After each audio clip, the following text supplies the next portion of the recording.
Story का नाम है romance love and attraction. Video शुरू करने से पहले एक महत्वपूर्ण सूचना, कृपया कर छोटे बच्चे इससे दूर रहे। हमने पिछले एपिसोड में देखा कैसे विक्रम और आशी के बीच का प्यार गहराइयों तक जा पहुंचा, लेकिन साथ ही कुछ ऐसी सच्चाइयां सामने आईं जिन्होंने इस रिश्ते को तोड़ने की नींव रख दी। और अब जैसे ही आशी उस दरवाजे से बाहर गई, विक्रम ने अपने अंदर की सारी तकलीफ को बाहर निकाल फेंका। बेड के साइड टेबल पर रखा लैंप टूट चुका था, लेकिन उससे भी ज्यादा टूट चुका था विक्रम का दिल। उसकी आंखों में सिर्फ एक ही बात थी, आई लव यू आशी, आई एम सॉरी, मैं नहीं चाहता था तुम्हें तकलीफ देना, लेकिन मुझे ऐसा करना पड़ा क्योंकि मैं तुम्हारे लायक नहीं हूं। क्या यही सच्चा प्यार है, जब तुम किसी को खुद से दूर कर दो, बस उसकी भलाई के लिए? जानने के लिए देखिए आज का episode. Romance love and attraction, एक ऐसी अधूरी मोहब्बत की कहानी जो आपके दिल को छू जाएगी। अगर आपको ये कहानी दिल को छू गई हो तो जरूर बताइए कमेंट्स में क्या विक्रम ने सही किया, और अगर आप आशी की जगह होते तो क्या माफ कर पाते। ऐसी ही और कहानियों के लिए वीडियो को लाइक करें, सब्सक्राइब करें हमारे चैनल को और बेल आइकॉन दबाना ना भूलें ताकि अगली मोहब्बत की कहानी आपसे छूट न जाए। चैप्टर 33, रोमांस लव और अट्रैक्शन। आशी सड़क पर खून से लथपथ पड़ी हुई थी और उसके चारों तरफ लोगों की भीड़ लगना शुरू हो गई थी। आशी हाइट टावर से ज्यादा दूर नहीं गई थी, इसलिए वहां पर कुछ लोग ऐसे भी थे जो उसे पहचान गए थे। उन्होंने जल्दी से एम्बुलेंस को कॉल करके आशी को हॉस्पिटल में एडमिट करवा दिया था और उसकी खबर उसके भाई आर्यन को भी दे दी थी। आर्यन भागता हुआ हॉस्पिटल पहुंचता है। हाइट टावर्स में रहने वाली सुनीता आंटी आर्यन को आते देख जल्दी से उसके पास जाती है। आर्यन घबराते हुए पूछता है, आंटी आशी कहाँ है, मुझे उसे देखना है, वो ठीक है ना? सुनीता, बेटा डॉक्टर ने बताया है कि आशी क्रिटिकल स्टेज पर है, इसलिए उन्होंने उसे आईसीयू में शिफ्ट कर दिया है। तुम मेरे साथ आओ, मैं तुम्हें ले चलती हूँ उसके पास।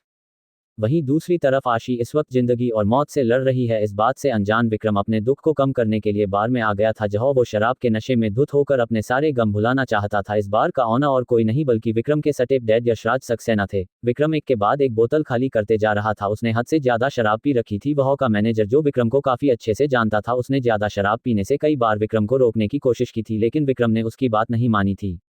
हारकर उसने यशराज सक्सेना को कॉल करके विक्रम के बारे में सब कुछ बता दिया था कि कैसे वो नशे में धुत होकर बार में बैठा हुआ है। यशराज इस वक्त अपने दूसरे बंगले में था, जहां वो अक्सर अयाशी करने के लिए आया करता था। जब यशराज सक्सेना को इस बात का पता चला तो उसके शैतानी दिमाग में फिर से एक चाल चलने लगी थी। उसने किसी को कॉल लगाया और कुछ देर बात करने के बाद फोन रख दिया।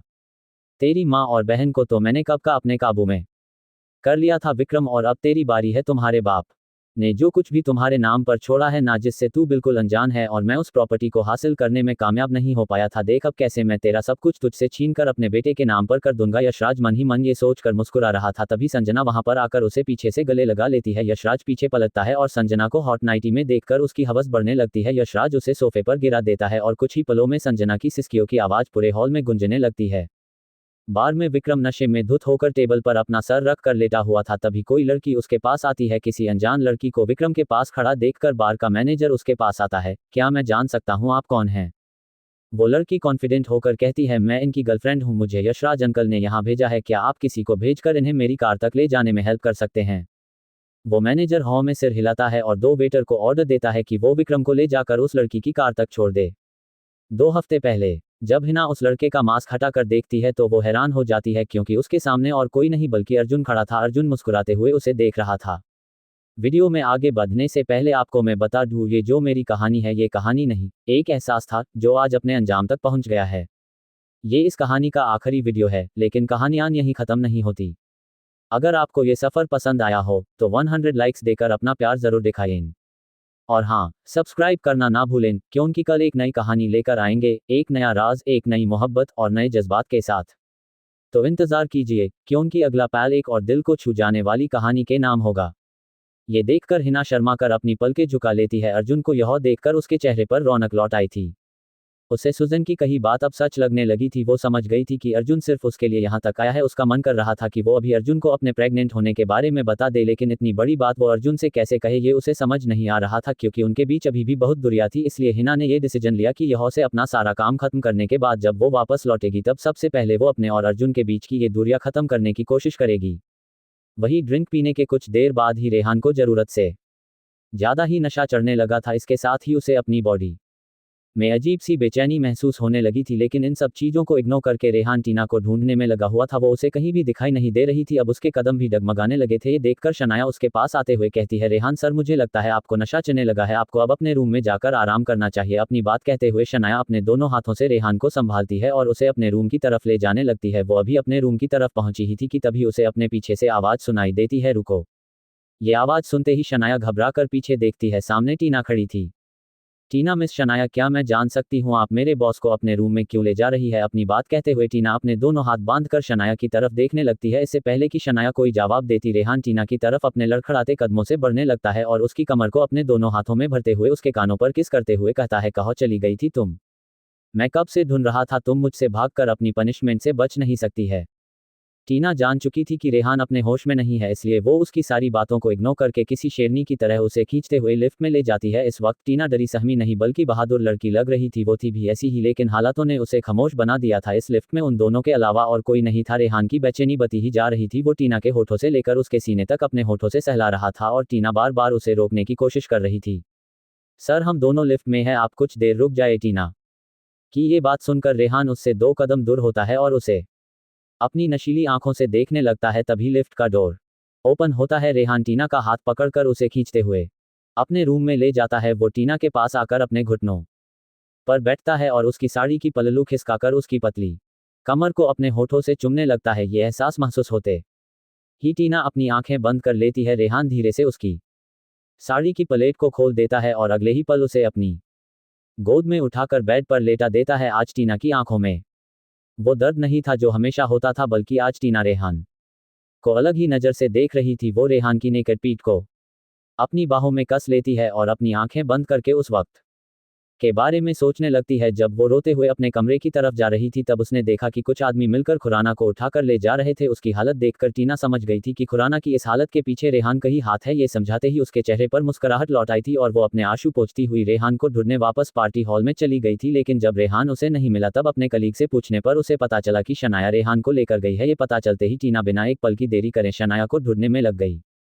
फ्लैशबैक एंड 2 हफ्ते बाद रेहान और उसकी टीम सिंगापुर से वापस आ चुके थे। रेहान ने अपने पुराने घर से सारा सामान अपनी बिल्डिंग के एक फ्लैट में शिफ्ट करवा लिया था, जो कि टीना के बगल वाला फ्लैट था। और उसने टीना को वो फ्लैट देने से पहले एक सीक्रेट डोर बनवाया था जो कि टीना के रूम में खुलता था और वही डोर टीना और रेहान के फ्लैट से अटैच था। इसलिए ही नीरज ने टीना के भाई वीर को उस रूम में रहने से मना कर दिया था। वही टीना इस बात से बिल्कुल अनजान थी। आज हीना आईने के सामने बैठकर अच्छे से तैयार हो रही थी, क्योंकि आज की रात वो अर्जुन के लिए खास बनाना चाहती थी और उससे अपने बच्चे की खुशी बांटना चाहती थी। उसी वक्त बंगले में संजना यशराज की गोद में बैठी हुई थी। यशराज उसके सीने को सहलाते हुए कहता है, वैसे मैंने कभी सोचा नहीं था कि अर्जुन की बीवी के मजे लेने का मौका मुझे मिलेगा। संजना चिढ़ते हुए कहती है, राज, मेरा अब उस आदमी से कोई रिश्ता नहीं है, इसलिए आप उसका नाम मेरे सामने मत लीजिए। वो कहो और आप कहो, मैं आपकी बीवी बनना चाहती हूँ। बताए ना आप कब मुझसे शादी करेंगे? यशराज कुटिल मुस्कान के साथ कहता है, मैं तुमसे जरूर शादी करूंगा, लेकिन उससे पहले तुम्हें मेरा एक काम करना होगा। संजना, आपके लिए तो मैं कुछ भी कर सकती हूँ। यशराज उससे कुछ कहता है। जवाब में संजना कहती है, लेकिन मैं तो प्रेग्नेंट नहीं हूँ। उसकी इस बात पर यशराज उसे अपने नीचे लेटाते हुए कहता है, अगर तुम प्रेग्नेंट नहीं हो तो तुम्हें मेरा काम करने के लिए प्रेग्नेंट होना पड़ेगा। संस्कार विला में राधा जी अपने पति को बहुत अच्छे से जानती थी कि सोहेब इस बारे में जरूर पता लगाएंगे कि निशा उस रात कहाँ थी। इसलिए राधा जी ने सोहेब का ध्यान इस बात से हटाने के लिए उन्होंने अपने डैड को कॉल करके कुछ दिनों के सोहेब की ड्यूटी कैंप पर लगवा दी थी। इस वजह से सोहेब को विला से जाना पड़ा था, लेकिन उनके मन में डर अभी भी था। वही निशा ने वापस से कॉलेज जाना शुरू कर दिया था। आखिर कौन सा काम कराना चाहता था यशराज संजना से? और कौन थी वो लड़की जो विक्रम को अपने साथ ले गई थी? क्या विक्रम और आशी मिलने से पहले ही हो जाएंगे एक दूसरे से जुदा? क्या टीना समझ पाएगी रेहान को? क्या सिमरन की सगाई हो गई या नहीं, जानेंगे अगले चैप्टर में। Chapter 34 romance with my darling in bedroom. Nisha ना चाहते हुए भी सिमरन की कसम की वजह से राजीव की बाइक पर बैठ गई थी। सिमरन ये नहीं जानती थी कि जाने अनजाने उसी ने निशा का हाथ राजीव के हाथों में दे दिया था। राजीव अपनी बाइक स्टार्ट करता है और निशा को लेकर वहां से चला जाता है। उन दोनों के जाते ही सिमरन के चेहरे की मुस्कुराहट भी चली जाती है। कुछ देर बाद ब्लैक कलर की मर्सिडीज सिमरन के पास आकर रुकती है, जिसका डोर खोलकर एक हैंडसम सा लड़का निकलता है। उसकी पर्सनैलिटी किसी हीरो से कम नहीं लग रही थी। ये और कोई नहीं बल्कि प्रेम मल्होत्रा था, जिसकी सगाई सिमरन से हो गई थी। प्रेम बड़ी सी मुस्कुराहट चेहरे पर बिखेरे हुए सिमरन के पास आता है और अपने हाथों से अपने दोनों कान पकड़कर, सॉरी मिस ब्यूटीफुल, मुझे आने में थोड़ी सी देर हो गई। आई होप आप मेरी इस गलती के लिए मुझे माफ कर देंगे। सिमरन फीकी सी मुस्कुराहट देती हुई कहती है, इट्स ओके, आप ज्यादा लेट नहीं हुए हैं। प्रेम ओके चलते हैं फिर कहते हुए प्रेम उसके लिए डोर ओपन करता है और सिमरन के बैठते ही वो भी ड्राइविंग सीट पर बैठ जाता है। इस वक्त सिमरन के चेहरे पर उदासी छाई हुई थी और वो कार की विंडो से बाहर देख रही थी। प्रेम भी सिमरन की ये उदासी साफ साफ महसूस कर पा रहा था। प्रेम ड्राइविंग करते हुए ही सिमरन से पूछता है, मिस ब्यूटीफुल, मैं आपसे ये जानना चाहता हूँ कि आप हर वक्त उदास ही रहती है या फिर तब आपके खूबसूरत से चेहरे पर उदासी छा जाती है जब मैं आपसे मिलता हूँ। बात यह है कि जब हम पहली बार मिले थे तब भी आप मायूस बैठी हुई थी, हमारी सगाई के दिन भी आप उदास ही थी और अभी भी मैं आपके चेहरे पर ये उदासी देख पा रहा हूँ। मैंने आपको कभी भी मुस्कुराते हुए नहीं देखा। मैं आपकी इस उदासी की वजह जानना चाहता हूँ, कहीं ऐसा तो नहीं है कि आप किसी और को पसंद करती हैं। सिमरन झूठी मुस्कुराहट अपने चेहरे पर लाते हुए कहती है, जैसा आप सोच रहे हैं वैसा कुछ भी नहीं है, ये समझ लीजिए ये मेरा स्वभाव है। लोग कहते हैं ना कि जो ज्यादा मुस्कुराता है उसे अंदर से रोना भी बहुत ज्यादा पड़ता है और मेरी जिंदगी में कोई भी नहीं है। आपने सगाई के दिन भी मुझसे यही सवाल किया था और मैंने जो तब कहा था वो अब कह रही हूँ। मैंने अपनी मर्जी से आपको पसंद किया है और अगर मेरी जिंदगी में कोई और होता तो मैं आपसे शादी करने के लिए हाँ क्यों करती। ये बात कहते हुए सिमरन को वो वक्त याद आने लगता है जब यशराज सक्सेना ने उससे कहा था कि अगर वो अपनी मॉम को सही सलामत और खुश देखना चाहती है तो उसे प्रेम से शादी करनी पड़ेगी। सिमरन की ये बात सुनकर प्रेम के चेहरे पर मुस्कुराहट आ जाती है। उसे अब इस बात का यकीन हो गया था कि उसके अलावा सिमरन की जिंदगी में और कोई नहीं है। जहाँ सिमरन खामोश थी वही प्रेम उससे बात आगे बढ़ाने के लिए कोई बहाना ढूंढ रहा था। फिर प्रेम कहता है, वैसे कार में काफी खामोशी है ना, आप तो कुछ बोलने से रही। ऐसे ड्राइव करते हुए मैं काफी ज्यादा बोर हो रहा हूँ, कार में म्यूजिक तो मैं रोज ही सुनता है, क्यों ना आज आप ही कुछ गाकर सुना दीजिए। सिमरन उसकी तरफ देखते हुए कहती है, लेकिन मुझे गाना नहीं आता है। प्रेम, लेकिन आपको झूठ बोलना आता है। प्रेम की यह बात सुनकर सिमरन का दिल धक से रह जाता है और वो डर भरी नजरों से प्रेम को देखने लगती है। प्रेम, सॉरी, वो मेरा मतलब था कि आपकी इतनी मीठी आवाज है तो ऐसा कैसे हो सकता है कि आपको गाना नहीं आता हो। तो आप झूठ बोलना बंद कीजिए और जल्दी से मुझे कुछ गाकर सुनाए। पहली बार तो मैं आपसे कुछ करने को कह रहा हूँ, क्या आप मेरी इतनी छोटी सी रिक्वेस्ट नहीं मान सकती। सिमरन, ठीक है, लेकिन पहले आप सुनाएंगे। प्रेमों के कहकर अपने दिल के एहसासों को गुनगुनाने लगता है। जन्म जन्म जो साथ निभाए, एक ऐसा बंधन बन जाओ, मैं बन जाओ प्यार भरा दिल, मैं बन जाओ प्यार भरा दिल, तुम दिल की धड़कन बन जाओ, तुम दिल की धड़कन बन जाओ। लीजिए, मैंने तो गाकर सुना दिया, अब आपकी बारी। सिमरन अपनी आंखों को बंद करती है और एक गहरी सांस लेकर गुनगुनाना शुरू करती है। जिंदगी में कोई कभी आए ना रब्बा, आए जो कोई तो फिर जाए ना रब्बा, देने हो गर मुझे बाद में आंसू, तो पहले कोई हंसाए ना रब्बा, तो पहले कोई हंसाए ना रब्बा।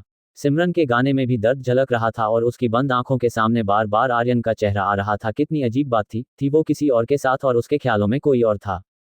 हॉस्पिटल में कल रात से हिना और अर्जुन दोनों ही हॉस्पिटल में थे। अर्जुन ने काफी समझाया था हिना को कि वो घर जाकर थोड़ा सा आराम कर ले, लेकिन हिना ने इनकार कर दिया था। डॉक्टर सुनैना की बातों को सुनकर हिना के मन में ये डर बैठ गया था कि वो किसी भी पल आशी को खो सकती। यह एहसास होते ही उसे अपनी सांस अटकती हुई सी महसूस होती। उसके आंसू तो बंद होने का नाम ही नहीं ले रहे थे। उसे आशी की चंचल हरकतें याद आ रही थी। हिना दी, आपकी लिपस्टिक की चॉइस काफी ज्यादा खराब है, आपको ना डार्क शेड की लिपस्टिक लगानी चाहिए, जैसे hot red, maroon, chocolate colour, ये आपकी पर्सनैलिटी को हॉट बनाने गे। हिना, छुटकी चॉइस मेरी नहीं तेरी खराब है, लाइट कलर्स ही पर्सनैलिटी को अट्रैक्टिव बनाते हैं, तुम्हारी चॉइस ही सबसे अनोखी है, भगवान ही जाने तू आगे जाकर कैसे लड़के को अपना लाइफ पार्टनर चुनेगी। आशिक दी, उसकी फिक्र आप मत कीजिए, आप देखना मैं जिसे पसंद करूंगी ना वो सारे लड़कों से हटकर होगा और दुनिया का सबसे अच्छा इंसान होगा। उसकी पर्सनैलिटी ऐसी होगी कि कोई लड़की पहली नजर में ही उसे अपना दिल दे बैठे और वो जीजू से तो 1000 टाइम बेटर होगा, उनके पास तो एटीट्यूड कुट कर भरा है। आशिक की ऐसी बातें सुनकर हिना मुस्कुराने लगती है। तभी आर्यन की आवाज देने पर हिना अपनी यादों से बाहर आती है और होश में आते ही वो पूछती है, आशी आशी कैसी है वो, ठीक है ना दी, आप परेशान मत हो, डॉक्टर्स उसे ऑपरेशन के लिए लेकर जा रहे हैं, आप एक बार चलकर उसे देख लीजिए। वहीं दूसरी तरफ आयशा सक्सेना विला पहुंच चुकी थी। घर के सारे लोग लिविंग हॉल में जमा थे और आयशा रोते हुए निहारिका जी के पैरों पर गिरी हुई थी। वहीं निहारिका जी तो सदमे में चली गई थी। उन्हें तो विश्वास ही नहीं हो रहा था कि उनका बेटा किसी लड़की की इज्जत से खेलने के बाद उसे पहचानने से इनकार कर सकता है। तभी यशराज कहता है, देख रही है आप निहारिका जी, आपके बेटे ने इस मासूम सी लड़की की जिंदगी खराब कर दी। मैं हमेशा से आपको कहता था विक्रम गलत रास्ते पर जा रहा है, आप तो आपके बेटे के प्यार में अंधी थी ना। इससे पहले कि आपके बेटे की हरकत के बारे में दुनिया को पता चले और हमारी बदनामी हो, हमें विक्रम की शादी इस लड़की से करा देना चाहिए। तभी विक्रम विला के अंदर आता है। इससे पहले कि वह सवाल करता कि उसे यहाँ क्यों बुलाया गया है, वो आयशा को वह देखकर सब समझ जाता है। निहारिका जी विक्रम के पास आकर उससे सवाल करती है, विक्रम ये लड़की क्या कह रही है, मुझे इसकी किसी भी बात पर भरोसा नहीं है, तुम मुझे बताओ कि तुमने इसके साथ गलत किया है या नहीं। विक्रम, मॉम मुझे इस बारे में कुछ नहीं पता, मैंने ड्रिंक की हुई थी। इससे पहले कि विक्रम अपनी बात पूरी करता एक जोरदार थप्पड़ उसके गाल पर पड़ता है जो निहारिका जी ने ही उसे मारा था। तू घर से दूर क्या हुआ, शराब पीने लग गया? तू मेरा गर्व था विक्रम, लेकिन आज तूने मेरा सर झुका दिया है। ऐसी नीच हरकत करते हुए तुझे एक पल भी सिमरन का ख्याल नहीं आया? अगर कोई लड़का उसके साथ गलत करके उसे छोड़ देता तो तुझे कैसा लगता? विक्रम, मैंने तेरे हर फैसले में तेरा साथ दिया है, लेकिन इस बार मैं तेरी एक भी बात नहीं सुनूंगी। तुझे इस लड़की से शादी करनी होगी, और जब तक तू इस लड़की से शादी नहीं कर लेता तब तक तुझे इसी घर में रहना होगा, मेरी आंखों के सामने। और शादी से पहले इस घर की चौखट को अगर तूने पार किया तो तू मेरा मरा मुंह देखेगा। निहारिका जी की ये बात सुनकर यशराज के चेहरे पर कातिल मुस्कुराहट आ जाते हैं। उसके बाद सब अपने अपने कमरे में चले जाते हैं। सिमरन को तो आयशा की किसी भी बात पर विश्वास नहीं था। वो अपने भाई को बहुत अच्छे से जानते थे, लेकिन वो कर भी क्या सकती थी? उसके दिमाग में बार बार निहारिका जी की बातें घूम रही थी। अगर कोई लड़का उसके साथ गलत करके उसे छोड़ देता, कहीं ना कहीं निहारिका की कहीं कुछ बातें सच थी। सिमरन ने अपने आप को आर्यन को सौंप दिया था, क्योंकि वो उससे प्यार करती थी। और जब आर्यन उससे मिलने के लिए छुपकर उसके कमरे तक पहुंच गया था तो उसके दिल में उम्मीद की किरण जग गई थी। लेकिन जब कॉलेज में आर्यन ने ये कहा कि वो अपनी बेस्ट फ्रेंड को वापस चाहता है तो एक बार फिर उसका दिल टूट गया। वो जान चुकी थी कि आर्यन उससे प्यार नहीं करता। उसके दिल में कितना दर्द हो रहा था ये सिर्फ वही जानती थी। हर वक्त उसकी आंखों में आंसू भरे रहते थे, लेकिन सबके सामने वो अपने चेहरे पर मुस्कुराहट बिखेरे रहती थी। सिमरन घुट घुट कर जी रही थी। उसका मन करता था कि वो खुद की मार डाले, लेकिन वो ऐसा नहीं कर सकती थी, क्योंकि वो अपनी मॉम की आंखों में आंसू की एक बूंद भी नहीं दे सकती थी। ये कैसी चाहत हुई थी उसको, जो उसे जीने नहीं दे रही थी और हालात उसको मरने नहीं दे रहे थे। वो अपनी बालकनी में खड़ी होकर अंधेरी रात को निहार रही थी और आंसू उसके गालों को भिगो रहे थे। जाते जाते कोई मेरी खुशियों को ले गया, सूनी सूनी अखियों को गम कोई दे गया। हो जाते जाते कोई मेरी खुशियों को ले गया, सूनी सूनी अखियों को गम कोई दे गया। आस जो लगाई है आंख भर आई है, आस जो लगाई है आंख भर आई है। इतना भी कोई सताए ना रब्बा। कभी सिमरन अपने हाथों में पहनी रिंग को देख रही थी जो उसे प्रेम ने पहनाई थी, तो कभी अपने दूसरे हाथ में पहने उस ब्रेसलेट को देख रही थी जो आर्यन ने उसे फ्रेंडशिप डे पर पहनाया था। उसे समझ नहीं आ रहा था कि वो किस चीज को खुद से दूर करे। लाख कोशिश करने के बाद भी वो आर्यन को भूल नहीं पा रही थी। दिल लेने वाले पे जोर नहीं चलता, प्यार का ये सिक्का कहीं और नहीं चलता। हो दिल लेने वाले पे जोर नहीं चलता, प्यार का ये सिक्का कहीं और नहीं चलता।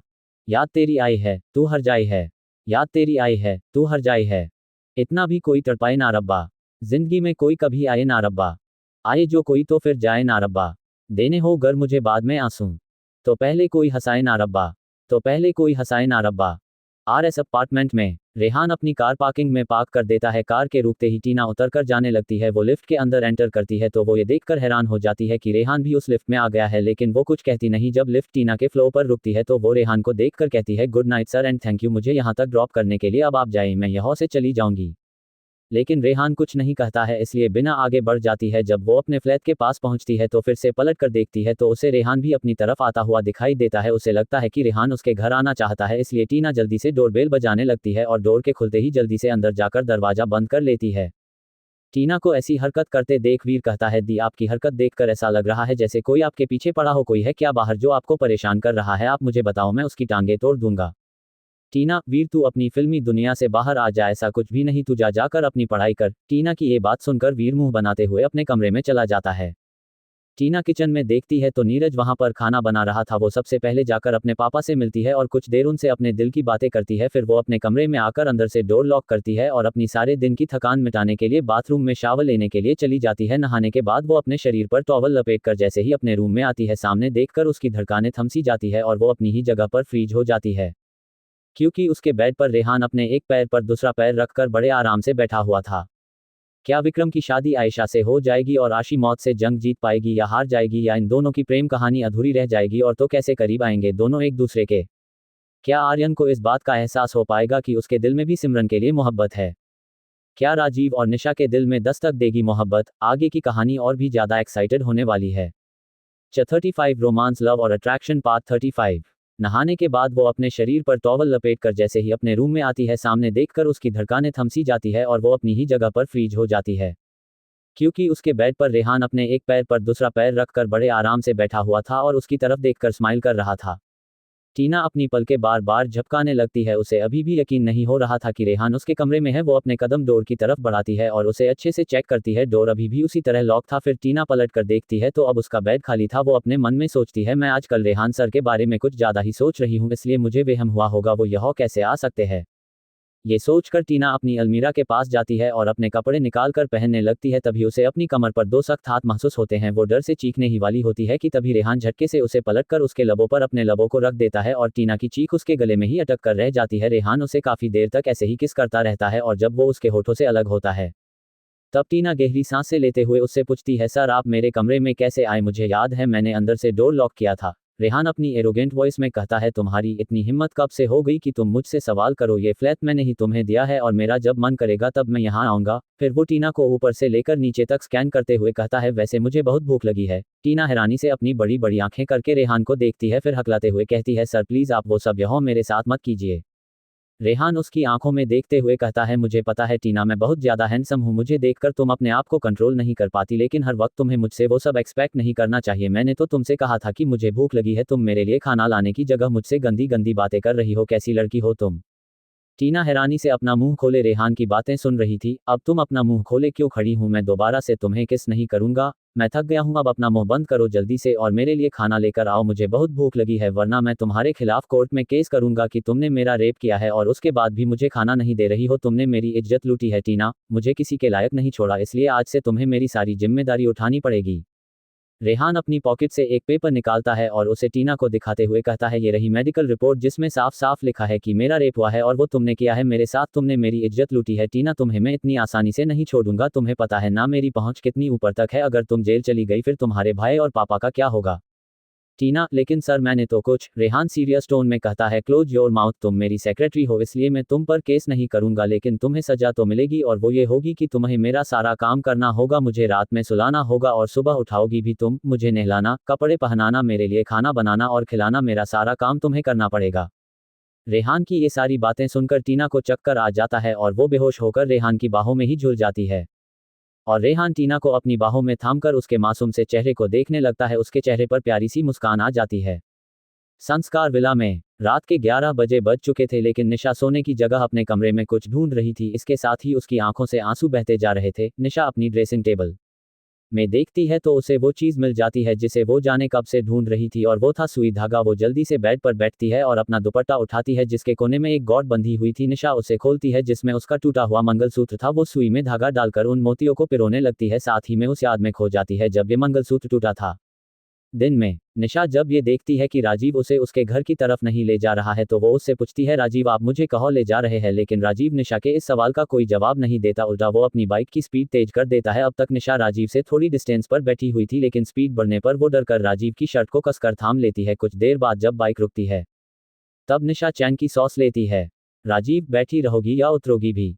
निशा बाइक से उतरकर नीचे खड़ी होती है तो वो देखती है कि राजीव उसे अपने घर लेकर आया था। ये देखकर उसके मन में हजारों सवाल उठ रहे थे। राजीव उसका हाथ पकड़ता है और उसे लगभग खींचते हुए अपने साथ घर के अंदर ले जाता है। ये देखकर निशा का दिल जोरों से धड़कने लगता है और वो कहती, राजीव आप मेरा हाथ छोड़िए, आप मुझे यहाँ क्यों लेकर आए हैं? राजीव उसे अपने कमरे में ले जाता है और उसे आईने के सामने खड़ा करके उसका हाथ छोड़ देता है। निशा हैरान नजरों से राजीव को देखती है, फिर एक झलक अपनी उस आईने में देखती है। निशा ने ऑरेंज कलर की क्लोज नेक कुर्ती पहनी थी जिस पर ग्रीन दुपट्टा डाला हुआ था और अपने खुले बालों में क्लेचर लगाया हुआ था। माथे पर पूजा का छोटा सा तिलक लगा हुआ था और दोनों हाथों में लाल रंग की दो चूड़ियां पहनी हुई थी और उसके माथे का आधा हिस्सा उसके बालों से ढका हुआ था।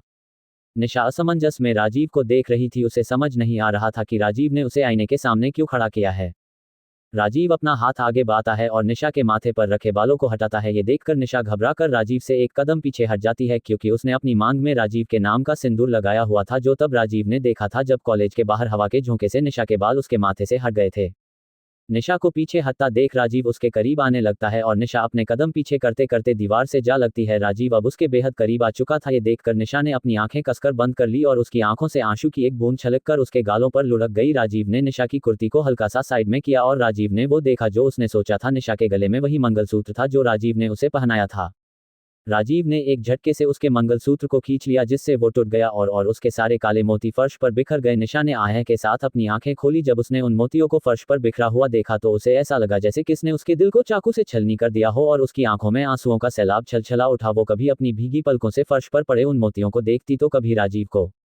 राजीव, कोई जरूरत नहीं है तुम्हें इस शादी को मानने कि तुम हमारी शादी को बस रात में देखा हुआ एक सपना समझकर भूल जाओ और अपनी जिंदगी में आगे बढ़ जाओ, मिटा दो इस सिंदूर को। कहते हुए राजीव निशा की मांग का सिंदूर मिटाने के लिए अपना हाथ बढ़ाता है। इस बार निशा बीच में ही उसका हाथ पकड़ लेती है और उसे झटकते हुए खींचकर एक थप्पड़ मार देती है और रोते हुए कहती है, बस बहुत हो गया, मैं आपके आगे हाथ जोड़ती हूँ, मुझे मेरे हाल पर छोड़ दीजिए। मैं कभी उस रास्ते से नहीं जाऊंगी जहाँ से आप जाएंगे, मैं कभी आपको अपनी शक्ल नहीं दिखाऊंगी, नहीं आऊंगी मैं कभी आपकी जिंदगी में। आपको जिसके साथ अपनी जिंदगी बितानी है उसके साथ रहिए। आपको अगर किसी लड़की के साथ सोना है तो आप उसके लिए भी आज़ाद है। आप जैसे पहले अपनी जिंदगी जीते थे वैसे ही अभी भी रहिए।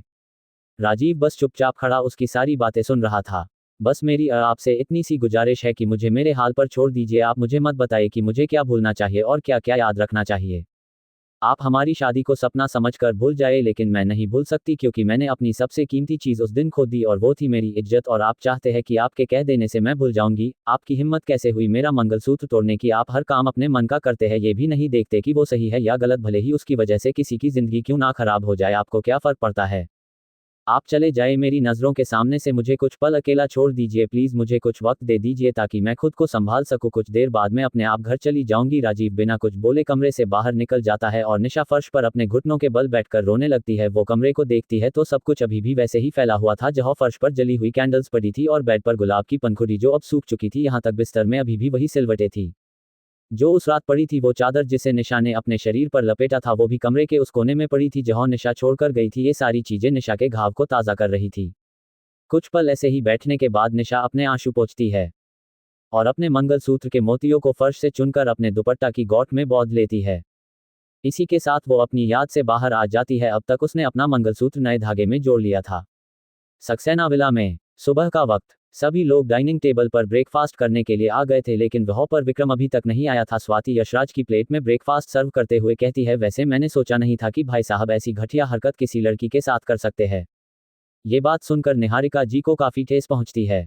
वही ऋषभ उसे चुप कराते हुए कहता है, स्वाति तुम इस बारे में कुछ ना बोलो तभी ठीक रहेगा, चुपचाप बैठकर अपना नाश्ता करो। स्वाति मुंह बनाते हुए कहती है, अब इसमें मैंने गलत क्या कह दिया। वैसे देखा जाए तो भाई साहब की गलती नहीं है, अब 35 साल के हो गए हैं लेकिन उन्होंने शादी ही नहीं की, उनके भी तो कुछ अरमान होंगे ना। नहीं काबू कर पाए खुद पर, अगर उनकी शादी हो गई होती तो वो किसी भी लड़की के साथ ऐसी नीच हरकत थोड़ी न करते। स्वाति ततती चुप हो जाओ, बहुत बोल चुकी हो तुम, अपना हाथ जोर से टेबल पर रखते हुए निहारिका जी कहती है।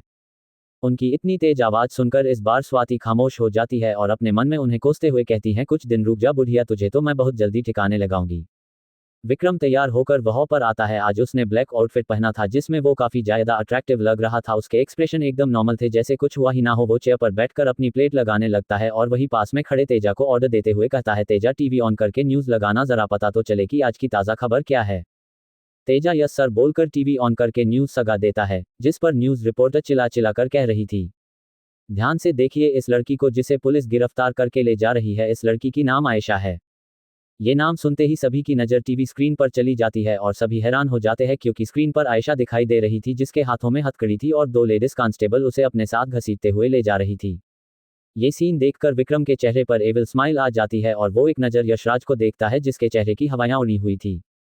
वो रिपोर्टर आगे कहती है, ध्यान से देखिए इस लड़की की शक्ल जितनी मासूम ये दिखती है उतनी है नहीं। मैं आपको बताना चाहूंगी कि इस लड़की के एक नहीं बल्कि कई सारे नाम है, आयशा, राखी, आरजू और न जाने क्या ये लड़की पेशे से एक कॉल गर्ल है। ये पहले तो लड़कों को शराब पिलाती है और नशे में होने के बाद उन लड़कों के साथ प्राइवेट इमेजेज क्लिक करती है और उन्हें ब्लैकमेल करके उनसे शादी करती है। फिर शादी के सारे जेवर और कैश लेकर ये घर से फरार हो जाती। इतना नीच काम ये सिर्फ कुछ पैसों के लिए करती है। ऐसी लड़कियों से आप सावधान रहे। निहारिका, यश देखा ना आपने, मैंने कहा था ना कि मेरा बेटा कुछ गलत नहीं कर सकता, लेकिन आपने मेरी बात नहीं सुनी। वो लड़की गलत थी, अच्छा हुआ जो हमें अभी सब कुछ पता चल गया, वरना वो लड़की मेरी बच्चे की जिंदगी खराब कर देती हूँ। फिर निहारिका जी नम आंखों से विक्रम की तरफ देखते हुए कहती है, मुझे माफ कर दो बेटा, मैंने तुम्हारी बात सुननी थी और तुम्हें गलत समझ बैठी। विक्रम, मॉम आपको मुझसे माफी मांगने की जरूरत नहीं है, ना आपकी कोई गलती है ना ही मैं आपसे नाराज हूँ, बस आप मुझे अपनी कसम से मुक्त कर दीजिए, मैं यहाँ से जाना चाहता हूँ। निहारिका, ठीक है तुम जा सकते हो, लेकिन उससे पहले तुम्हें मुझसे वादा करना होगा कि तुम मुझसे मिलने आते रहोगे। मॉम, मैं आ जाऊंगा। यशराज दोनों को ऐसे बात करते देखकर गुस्से से खाने की टेबल से उठते हुए कहता है, निहारिका मैं ऑफिस जा रहा हूं। अपनी बात कहकर यशराज वहां से चला जाता है और सिमरन भी कॉलेज के लिए निकल जाती है। धीरे धीरे सभी लोग अपने अपने कमरे में चले जाते हैं। बस वहां पर विक्रम ही बचा था जो चाय पीते हुए न्यूज देख रहा था। तभी न्यूज़ रिपोर्टर एक वीडियो को स्क्रीन पर प्ले करती है। आप देख सकते हैं कैसे ये लड़की रोते हुए सड़क पर भाग रही है और अचानक से सड़क के बीचों बीच आ जाती है और कुछ ही पलों में ये कार इस लड़की को हवा में उछालते हुए रफ्तार से आगे निकल जाती है। इस वीडियो क्लिप के जरिए हम साफ तौर पर देख सकते हैं कि उसने सुसाइड करने की कोशिश की है। मैं आपको बताना चाहती हूँ कि ये लड़की महज 16 साल की है। इसका नाम आशी रॉय है और अभी कुछ दिनों पहले ही इसने अपने बोर्ड के एग्जाम दिए हैं। आशी क्यों सुसाइड करना चाहती थी, इसके पीछे की वजह हमें अभी तक पता नहीं चल पाई है, लेकिन आशी की हालत अभी भी गंभीर है। विक्रम जैसे ही स्क्रीन पर आशी के सुसाइड करने का वीडियो देखता है, उसके हाथ से चाय का कप छूटकर फर्श पर गिर जाता है। आज का पार्ट आपको कैसा लगा मुझे कमेंट करके जरूर बताएं और आप सभी मेरे YouTube चैनल को सब्सक्राइब जरूर कर ले। मेरे चैनल का नाम है अ नॉवल स्टोरी है। आखिर क्यों तोड़ा था राजीव ने निशा का मंगलसूत्र? क्यों सज रही है निशा एक सुहागन की तरह? कैसे करेगी टीना अपनी आने वाली मुश्किलों का पार? जानने के लिए बने रहे मेरे साथ आगे के चैप्टर में। 36 रोमांस, लव और अट्रैक्शन। हॉस्पिटल में आशी का ऑपरेशन सक्सेसफुल हो चुका था। इस वक्त वो वार्ड में अकेली बेहोशी की हालत में बेड पर लेटी हुई थी। डॉक्टर सुनैना ने आर्यन और हिना को आशी की मेडिकल रिपोर्ट देने के लिए अपने केबिन में बुलाया था और अर्जुन आशी के वार्ड के बाहर कुछ दूरी पर खड़ा कॉल पर किसी से बात कर रहा था। डॉक्टर सुनैना अपने केबिन में बैठी हुई आशी की रिपोर्ट देख रही थी। हिना और आर्यन उनके सामने बैठे थे। डॉक्टर सुनैना के एक्सप्रेशंस को सीरियस देखकर हिना बेचैन होते हुए उनसे पूछती है, डॉक्टर जल्दी बताए ना, आशी कैसी है, वो ठीक तो हो जाएगी ना? डॉक्टर सुनैना फाइल को साइड में रखती है। हिना और आर्यन को देखते हुए कहती हैं, आशी का ऑपरेशन तो सक्सेसफुल हुआ था, लेकिन ऑपरेशन के 48 घंटे बीतने के बाद भी उसे अभी तक होश नहीं आया। ऐसा नहीं होना चाहिए था। मुझे ऐसा लग रहा है आशी खुद जीना नहीं चाहती है। मेडिसिन भी पेशेंट पर तब असर करती हैं जब पेशेंट खुद ठीक होना चाहता हो। अगर कुछ और घंटे आशी को होश नहीं आया तो उसके कोमा में जाने के चांसेस बढ़ जाएंगे। वार्ड के बाहर अर्जुन का ध्यान पूरी तरह से कॉल पर था। इधर विक्रम आईसीयू वार्ड के सेक्शन में पहुंच चुका था। उसे नहीं पता था कि आशी का वार्ड कौन सा है, इसलिए वो हर एक वार्ड में आशी का ढूंढ रहा था। उसके चेहरे पर घबराहट और बेचैनी साफ साफ झलक रही थी। अब उस कॉरिडोर में लास्ट रूम ही बचा था जिसे विक्रम ने चेक नहीं किया था। विक्रम अपने कदम उस डोर की तरफ बढ़ाता है, पता नहीं क्यों, लेकिन जैसे जैसे वो अपने कदम आगे बढ़ा रहा था उसकी धड़कन की रफ्तार तेज होती जा रही थी। विक्रम हिम्मत करके उस रूम का डोर ओपन करता है और आशी पर नजर पड़ते ही उसका दिल धक से रह जाता है। आशी के सर पर पट्टी बंधी हुई थी और वो मशीनों से घिरी हुई थी। उसके चेहरे से वो चमक गायब हो गई थी जो हमेशा उसके चेहरे पर रहती थी। आशी की ये हालत देखकर विक्रम की आंखें भर आई थी। तेरी मासूमियत ने हमें बंजारा बना दिया। तेरी मासूमियत ने हमें बंजारा बना दिया। तेरी मासूमियत ने हमें बंजारा बना दिया। के मन भटके तेरी और बार बार। के मन भटके तेरी और बार बार। तूने ऐसा क्या किया? वो धीमे धीमे अपने कदम आशी की तरफ बढ़ाता है। उसे ऐसा लग रहा था जैसे उसके पैरों में जान ही नहीं बची हो, जैसे उसकी सारी ताकत खत्म हो गई है। उसके कानों में लगातार वो बातें गूंज रही थी जो आशी ने उस लेटर में लिखी थी। अगर आपने मुझे नहीं अपनाया तो मैं अपनी जान दे दूंगी। मैं नहीं जी पाऊंगी आपके बिना, क्योंकि मुझे आपसे मोहब्बत हो गई है।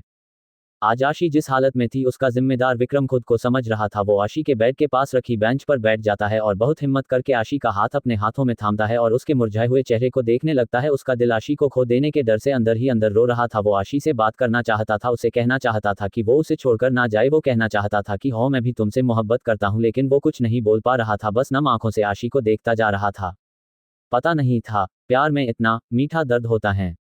तुमको लेके कभी कभी दिल बच्चा बन के रोता है।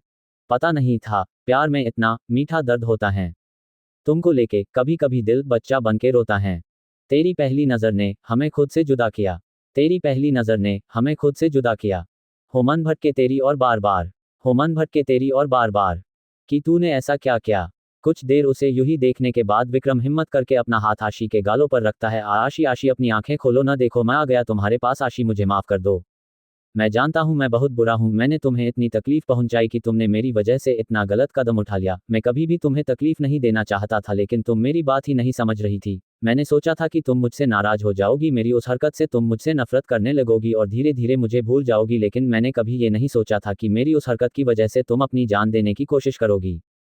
आशी तुम्हें पता है जब तुम मुझे परेशान करती थी ना तो मुझे बहुत अच्छा लगता था। तुम्हारी वजह से मैं मुस्कुराना सीख गया था। मुझे पता था कि तुमने मेरे घर में कैमरा लगाया है। उस दिन जब मैं घर आया था और तुम सोफे के पीछे जाकर छुप गई थी और बार बार झांक कर मुझे देख रही थी, तब मैंने तुम्हें देख लिया था, लेकिन फिर भी मैंने इस बात का एहसास तुम्हें नहीं होने दिया, क्योंकि मुझे तुम्हारी हर एक शरारत अच्छी लगती थी। कैसे संभाले नादा दिल को जो तेरे लिए धड़क उठा। ना माने मैं क्या करूँ, हाय कैसे दिलासा दूँ झूठा। कैसे संभाले नादा दिल को जो तेरे लिए धड़क उठा। ना माने मैं क्या करूँ, हाय कैसे दिलासा दूँ झूठा। तेरी प्यारी सी मूरत को दिल में बसा लिया। तेरी प्यारी सी मूरत को दिल में बसा लिया। हो मन भटके तेरी और बार बार। हो मन भटके तेरी और बार बार। कि तूने ऐसा क्या किया? तेरी मासूमियत ने हमें बंजारा बना दिया। तेरी मासूमियत ने हमें बंजारा बना दिया। तेरी मासूमियत ने हमें बंजारा बना दिया। सच तो यह है कि मेरा दिल भी तुम्हारे लिए धड़कने लगा है, लेकिन मैं कभी तुमसे कह नहीं पाया क्योंकि मैं जानता हूँ मेरे दिल में तुम्हारे लिए ऐसी फीलिंग गलत है, लेकिन फिर भी मैं अपने दिल को नहीं समझा पाता। आशी, मुझे छोड़कर मत जाना, मैं अब अकेला नहीं रहना चाहता। तुम जीत गई आशी और मैं हार गया, तुमने मुझे हरा दिया। तेरी मासूमियत ने हमें बंजारा बना दिया। तेरी मासूमियत ने हमें बंजारा बना दिया। तेरी मासूमियत ने हमें बंजारा बना दिया। मैं भी तुमसे मोहब्बत करने लगा हूं और मैं तुम्हें खोना नहीं चाहता। तुम जल्दी से ठीक हो जाओ। विक्रम अपने होठों को आशी के माथे पर रखता है और बहुत प्यार से आशी के माथे को चूम लेता है। वो अपने इमोशंस में इतना बह गया था कि उसे इतना भी होश नहीं था कि अगर उसे किसी ने आशी के साथ देख लिया तो क्या होगा, और हुआ भी ऐसा ही। जैसे ही विक्रम ने आशी के माथे को चूमा, उसे अपने पीछे से एक बात सख्त आवाज सुनाई दी। विक्रम भाई। विक्रम ने पलट कर देखा तो डोर पर अर्जुन खड़ा था। आरएम कॉर्पोरेशन में आज टीना को इतना काम करना पड़ा था कि वो सुबह ब्रेकफास्ट नहीं कर पाई थी। उसे बहुत जोर से भूख लग रही थी और उसकी निगाहें वॉल क्लॉक पर टिकी हुई थी। रेहान काफी देर से उसे नोटिस कर रहा था और उसके एक्सप्रेशंस को देखकर रेहान समझ गया था कि टीना को भूख लगी है।